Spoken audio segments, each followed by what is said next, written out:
Yo guys, it's Safe Bear. Welcome back to a brand new video. Welcome back to the channel. Today we are back with another match preview for Crystal Palace versus Chelsea. It's the match preview for the halfway point of the Premier League game. The Premier League season. We're on game week 19.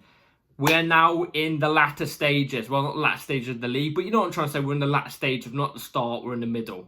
You get the gist. Anyway, before we do get into the video, please like, subscribe, hit the bell notification so you know if I ever time the video. Also, first link in the description is my streaming channel and my second channel. Go and check those out. Be very much appreciated. Second channel videos should be coming very, very soon. I've got some stuff planned for that. So, without further ado, let's jump straight into the video because this is going to be the first Premier League game of 2025 for Chelsea Football Club. And as you guys saw, if you didn't watch my last video, it was a transfer news video. I said in that video, I've got a sneaky feeling this is going to be a good year for Chelsea Football Club. I've got a feeling this is going to be our best year in a long, long time. We haven't had a good calendar year since like 2022. I've got a good feeling 2025 is going to be that year. And hopefully it is because we've suffered. Even in 2024, we suffered. You know what I'm trying to say? It's been some tough years for Chelsea Football Club. But guess what? They all say bad things happen for good reasons. That has just been made up from the top of my head because I think either way it's going to be a good 2025. And we're kickstarting it off with a game against Crystal Palace, a team who I thought were going to be way better than they currently are at the moment this season. In fact, if I'm looking at the Premier League table right now, Crystal Palace, surprisingly, are lined up at 15th in the Premier League, 15th with 20 points. And I've just realised we're not on game week 19, we're on game week 20. So I'm an idiot.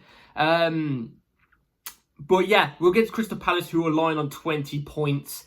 I thought Crystal Palace, well, they're only 5 off the relegation zone. You know what I'm trying to say? I thought at the start of the season, Crystal Palace were going to be up there because, you know, last season they got in Glasner, and I actually really rate Glasner.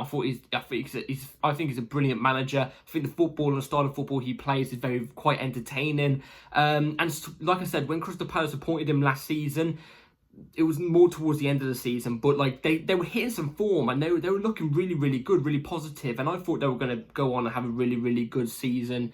At the moment, well, you know what I mean, for 2024, 2025. But at the moment, they haven't quite hit that height. They haven't quite kept that run moving from what they carried on with at the end of last season. Now, they've got quality players. They are missing, obviously, an Elise who has left to join Bayern Munich. We all know this. But they've got quality players. Michael Eze. That one guy up front. I keep forgetting his name each time. But he's a striker. He's strong. Let's just say that. They've got quality players. They've got Premier League experience type of players. The player that they won't have tomorrow, which I think will be a miss for them, will be Trevor Chalobah, who, you know me, I absolutely adore Trevor Chalobah. I think we should have him in the squad. And I think next season, when his loan ends with Crystal Palace, we should keep him in the squad because you can ask Crystal Palace fans how Trevor Chalobah's been. I can guarantee you they will say he's been top notch. If you're a Crystal Palace fan watching this, let me know in the comments down below. But, you know, they've got quality players. They're missing a big player, like I said, Trevor Chalobah, but they've still got enough quality. Now, obviously, if we're talking about last time we played Crystal Palace at their ground, we beat them. I remember it was an Enzo Fernandez goal he scored towards the end of the game, or it was Gallagher, one of the two. But we won that game. I think I live streamed that game actually. That was the last stream I actually done watch along wise on this channel. I think it was. I was quite ill and I was just eating Five Guys. You know what I'm trying to say? Obviously, you know what I mean, just snacking. But we won that game. Obviously, Axel Disasi jumping in the crowd, celebrating with the fans. It was good to see. You know, I think that was when we started to hit our form towards the back end of the season, because it was a back end of the season game. I think it was. So that's when we started to hit a run of form with. You know, we don't mention that manager here, you know what I'm trying to say. But, yeah, that's when we started to hit a run of form. And, you know, we did play him at the start of the season at the Bridge. And let's just say it was catastrophic. It was a game we should be taking points in that game. You know what I'm trying to say? It was really annoying because we were so much better than Crystal Palace. But yet we let them get into the game. And we didn't take the chances that we should have taken. You know what I'm trying to say? Albeit it was start of the season, so we were still getting into the groove of things, getting used to Maresca, you know, the new players, etc. But there's no excuses in my opinion. That game we should have won either way. But tomorrow, there's going to be no excuses at all. We've got to win this game for multiple reasons. Why? For one, it's Crystal Palace and they're not on good form. They are lying in 15th and 20 points, 5 off the drop of relegation. We should be taking points in this game. On paper, this is a game we've got to be taking points in. And then you move on to the other side. We've got to win this game because we're winless in the last 3. We went on the undefeated streak for 8 games. I think it was 8 wins on the trot in the Premier League or all competitions. It was 1 to 2. But we were really, really good for 8 games. Yeah, we were positive. Everything was building. It looked like, even though, let's be real, we all knew we weren't in a title race, but it looked like we could actually push for something here. We could push for something.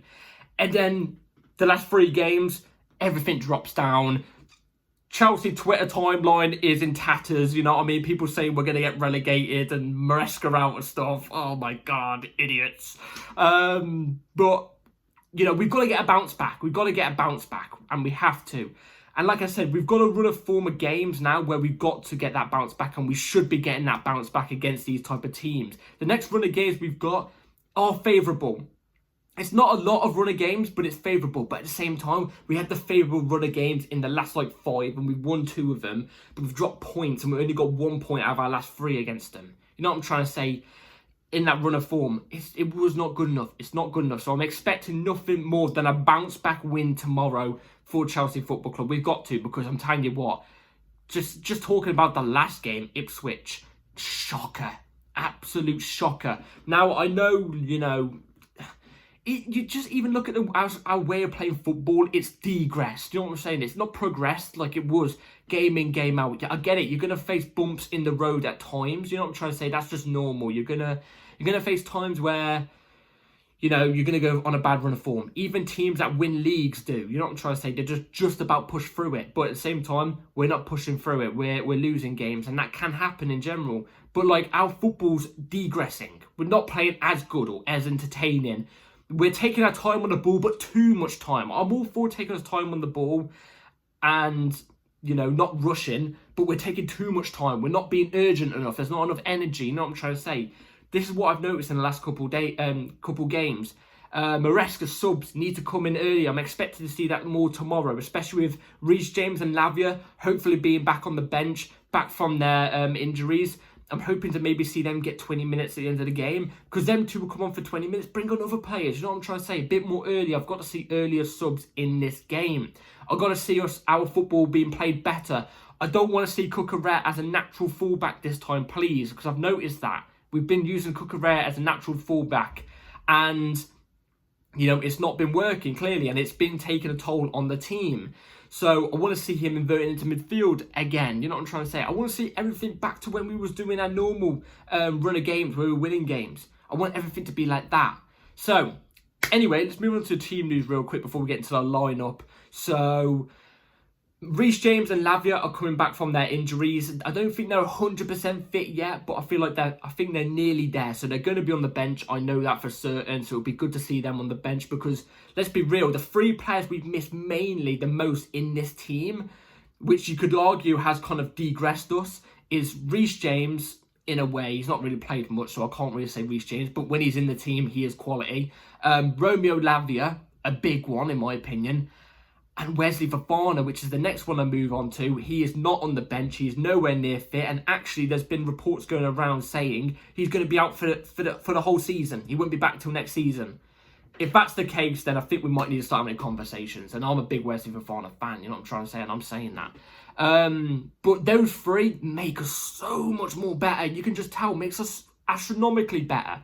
Badiashil's still out injured as well, and Mudryk is suspended still. So, apart from that, that's the team news. Now let's move on to the lineup I'll go with for tomorrow's game. So, the lineup I'm going to go with for tomorrow is going to be right here on the screen. So, Robert Sanchez in goal, Marc Cucurella left back, inverting into midfield, please.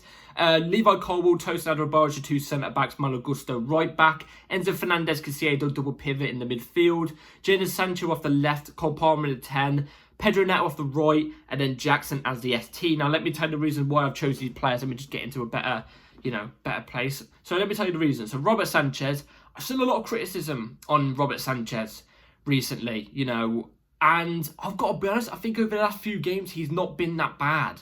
You know what I mean? It's not been that bad. I think people are just scapegoating him now. I actually don't think in the last game against Ipswich, I don't think he really could have done much with the goals, personally. But anyway, Marco Correa left back inverted into midfield, please. It adds so much. You don't understand how much this does for our team. It makes us that much better. His energy is top class. The energy in the midfield double pivot is brilliant anyway, but that extra energy he adds and aggressiveness and the availability to always be recovering back anyway is top notch. We got to have Correa inverted into midfield.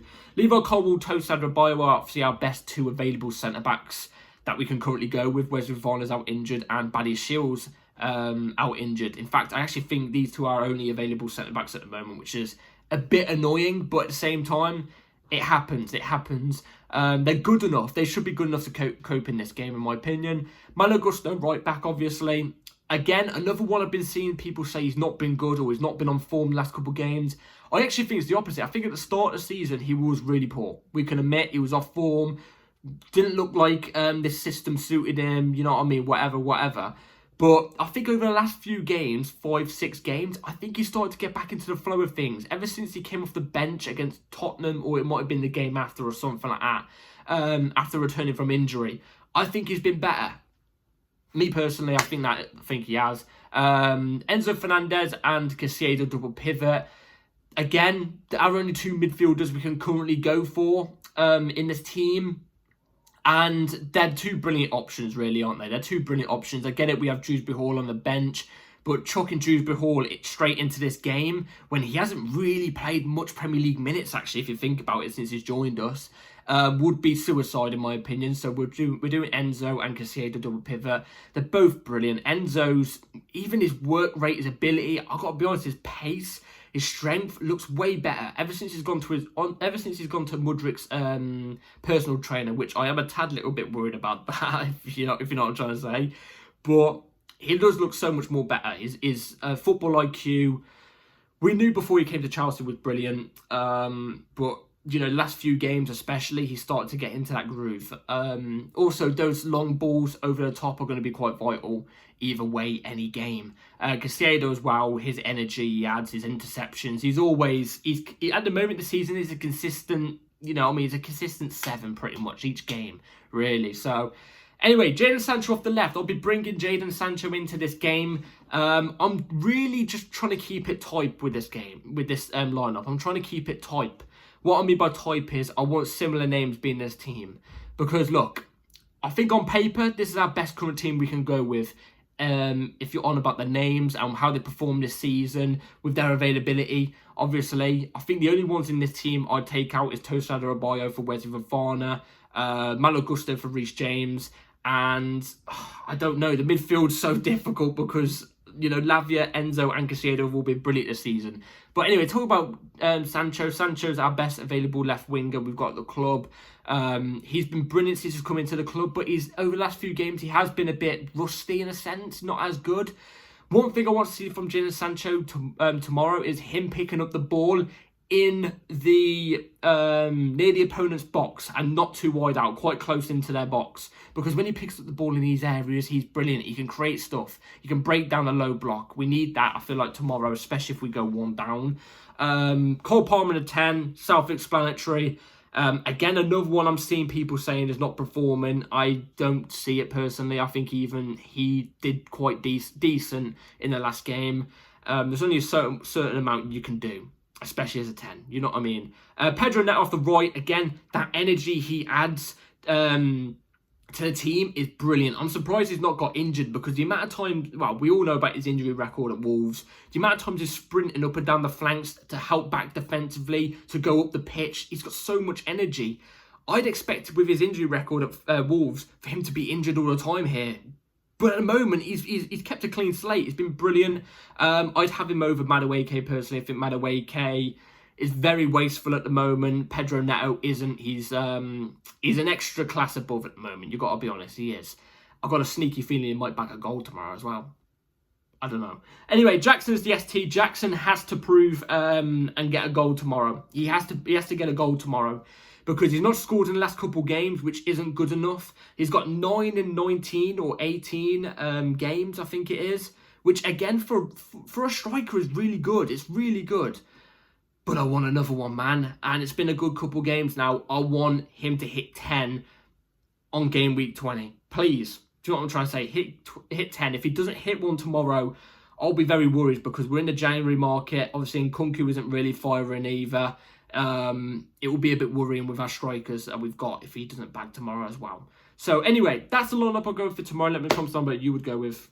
So, as I'm about to tell you about my score predictions I've got in my head for this game, I am currently looking at the league table, I was meant to say. We are currently on 35 points in 19 games. Newcastle are lying 5th on 32 points in 19 games. So if Newcastle win tomorrow and we lose, they're joint on the same amount of points and we could be looking at dropping out the top 4. Man City are also in 6th with 31 points, so they're not far off us either, only 4 points. So we should be safe from City, even if we do lose tomorrow, which God forbid, I'm saying if we lose, just worst case scenario, obviously. We are currently 2 points off Forest, who are lying in 3rd, and 4 points off Arsenal, lying in 2nd. Look, we were 2nd, man. We were 2nd for a good amount of time. The table's starting to get tight now. It's starting to get tight. We need the wins. These are the games we must win. Score prediction for tomorrow. We're obviously at Selhurst Park. I think it's Selhurst, if I'm not mistaken. Crystal Palace's ground. I'm going to go with Crystal Palace 1 because I think Crystal Palace will score. Actually, I've got to be honest. I think it's going to be Crystal Palace 2, Chelsea 3. I think we're just going to sneak it tomorrow. I don't think we're going to put in a bad performance. I actually think the team are going to put in a good performance. They better as well because we've not seen a good performance for a little bit, to be fair. So I'm hoping we can kickstart 2025 off with a bang. Any way of getting it done, I've got a feeling tomorrow's game is going to be very, very entertaining from both sides. I think we're just going to take it. So anyway, that's my score predictions for tomorrow. Let me in the comments below what yours would be. Please like, subscribe, everybody. Take care. Hit the bell notification so you're notified for my match review, which will be out an hour after the game tomorrow. So be ready for that. Take care, everybody. And I'll see you on the next video tomorrow. Peace.